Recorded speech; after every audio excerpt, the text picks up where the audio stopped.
सियासत अमली को अंजाम देने पर गौर किया गया। इस मुलाकात में पैनामा इंकशाफात पर जारी तहरीक में तेजी लाने का फैसला कर लिया गया है। आइंदा 2 से 3 रोज में डायमंड मार्च की तारीख का ऐलान भी कर दिया जाएगा। शेख रशीद का ऐसा कहना है। रिहान शेख से मजीद जानेंगे। रिहान, बताइएगा इस मुलाकात में मजीद क्या बातचीत हुई? जी बिल्कुल, दोनों रहनुमाओं की मुलाकात है वो नथिया गली में हुई और इकट्ठा दोनों रहनुमाओं ने इकट्ठा खाना खाया। और इमरान खान कल से नथिया गली में मौजूद हैं और ईद इस्लामाबाद में ही मनाएंगे।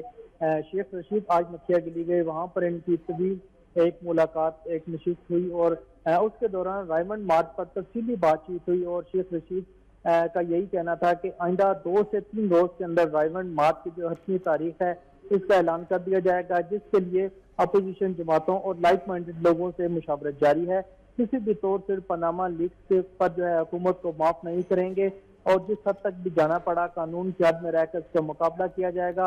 और इमरान खान और शेख रशीद इन दोनों ने इस बात पर भी इत्तेफाक किया कि इस दफा हुकूमत को जो है किसी भी किस्म की रिलैक्सेशन नहीं देनी, कानूनी तौर पर और सियासी तौर पर हर जगह पर इनका पीछा किया जाएगा और आखिरी ऑप्शन सड़कों पर आने की है। अगर ऐसा वक्त आया तो उस पर भी गौर किया जाएगा। जी ठीक है, बहुत शुक्रिया आपका रिहान शेख।